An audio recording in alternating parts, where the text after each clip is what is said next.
ज़िंदगी ऐसे वाक़यात से भरी पड़ी है, ऐसी कहानियाँ इसलिए मैं कह रहा हूँ कि मैं कहानीकार हूँ, हकीकतें मैं भी इंशाअल्लाह ताला बयान करता रहूँगा।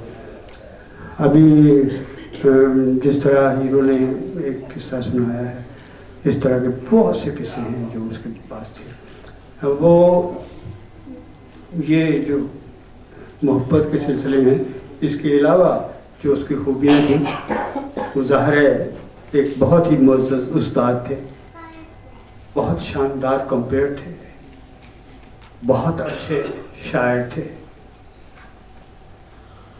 पंजाबी में प्रोग्राम करते थे, स्टेज शो उनका पंजाबी ज़ुबान में होता था,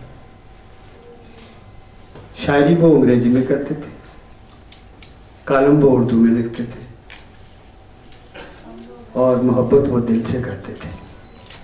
एक छोटा सा वाक़या, जहाँ वो रहते थे, वादन कॉलोनी का एक छोटा सा क्वार्टर था, कोई बड़ा क्वार्टर भी नहीं था, कोठी भी नहीं थी। तो उस घर में वो रहते थे, तो उस घर के सामने एक जो हमारे ये काकरोब हैं, जमादार हमारे भाई, उनका घर था। एक बूढ़ी सी औरत वहाँ रहती थी, और पता नहीं अंदर कौन कौन रहता था। एक छोटी सी बच्ची होती थी उनकी, जो बाहर उस घर के सामने खेलती थी, यानी दिलदार के क्वार्टर और अपने घर के दरमियान जो खाली जगह थी, वहाँ वो खेला करती थी। और अक्सर वो सिर्फ एक जांघे में होती थी, कपड़े उसके नहीं होते थे, मैली होती थी, बहुत ही मैली होती थी, और नाक उसकी हर वक्त बहती रहती थी। तो एक दिन मैंने देखा कि हमने जाना था कहीं इकट्ठे दोनों ने, तो मैं आया तो दिलदार माशाल्लाह बड़े बहुत खुश लिबास भी थे, बहुत अच्छे कपड़े पहने हुए, और अंदर से बरामद हुए। तो वो बच्ची वहाँ खेल रही थी, खेल भी नहीं रही थी, बल्कि उस वक्त वो शायद रो रही थी। तो दिलदार उसके पास गए, बैठ गए ज़मीन पर, और उसको अपनी गोद में भर लिया उन्होंने। उसकी सारी नाक नूक जो थी वो उनके कोट पर लग गई, लेकिन उन्होंने उसकी तरफ देखा भी नहीं, कोट की तरफ कि ये ख़राब हो गया है, गंदा हो गया है।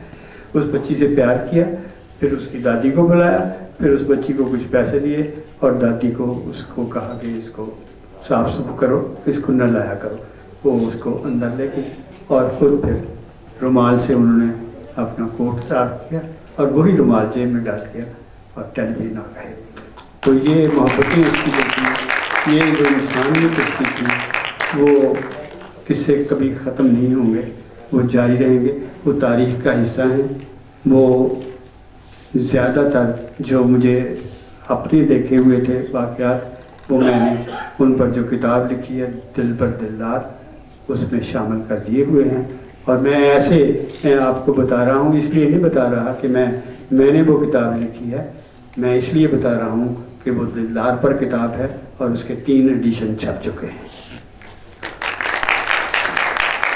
जनाब आसिफ जवेद साहब से गुजारिश है कि वो अगली सीटों पर आकर बैठे। ताड़ी मेहरबानी होगी।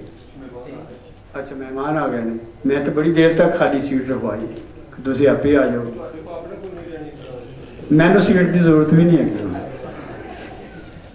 सीटां तो अमीरां वजीरां दी होंदियां ने, फिर तुसीं इत्थे आ जाओ।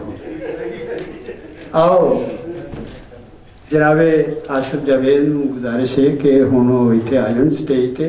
मैं पंजाबी च गल इस वास्ते कर रहा कि उन्होंने बड़ियां रुत्तां देखियां हुई दिलदार दे नाल, बड़ा घूमे हुए हैं, बड़ा फिरे हुए हैं, बड़े उन्होंने प्रोग्राम च हिस्से ले हुए हैं। अज जरा आके इत्थे उन्होंने यादां तो ताज़ा करो। आओ जी, आसिफ जावेद। अस्सलाम वालेकुम। हीरो जो बातें कर रहा था,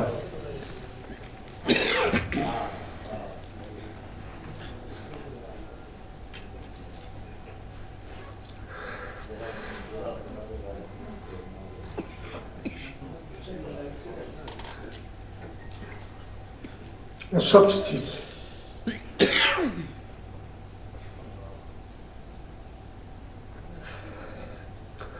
भट्टी साहब के मतलब मैं बात क्या करता हूँ, वो बहुत बड़े आदमी थे, हम उनके सामने बहुत छोटे हैं।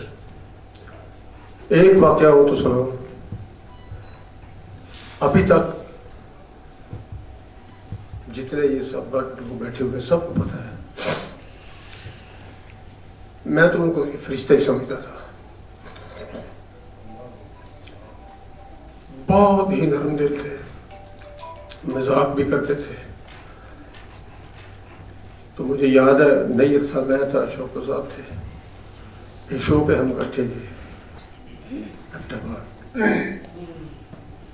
शो कैंसिल हो गया और वो हम उनको भट्टी साहब कम कहते थे, हम कहते ये हमारी माँ है। भट्टी साहब को ये समझते थे, क्यों खाना भी उन्होंने इतने ताज से खाना है, टाइमिंग का पता रखना है, जाना है, पैसे देने। और एक छोटा सा वाक़या था कि मैं शो पे उनके साथ गया हुआ था, मैं घर आ गया, मुझे पैसे उन्होंने दे दिए।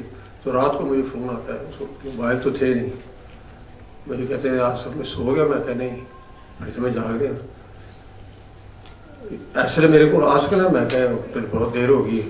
अच्छा यार, वो जो तुम्हें पेमेंट लैनी सी ना, तो तुम्हें पैसे उन्हें ज़्यादा दे देते हैं, तो तेरे हिस्से दे आने पैसे फिर तो सवेरे मेरे को ले लिया के। कौन देता किसी को पैसे? सवाल अजकल तो जेबा कट लेंगे हैं। तो उन्हें और जिस दिन भट्टी साहब की डेथ हुई है, मैं तो नहीं खड़े सो भट्टी साहब के दरबारे में खोलो ना कि रोज रेसा सी, हर बंदा ये समझता सी कि मेरा मर गया। ये नहीं सी कोई कहता कि भट्टी साहब बहुत रहे, मेरा भरा सी। मेरा एक बाबा जी आए इधरों गली चों आए, तो असी दोवे रो रहे सन। तो बाबा जी आके चीका मार के टकरा मारना पे। मैं क्या इस पर की भट्टी साहब का रिलेशन है? मैंने ये रोके, मैं क्या पता नहीं की होया। वो खैर सी इमोशनल जाके बाबा जी पूछा, वो होर चीका मार के रोला पे। मैं कहा बाबा जी तुहाडे भट्टी साहब नाल की रिश्ता सी? कहते मेरा पुत्र सी मारे। असा क्या बाबा जी असा तो कभी तकिया नहीं, किसी भट्टी साहब से बहुत क्लोज हाँ। उन्होंने कहा ऐ तो सिफ्ट सी, वो जाहिर नहीं सी होंदा।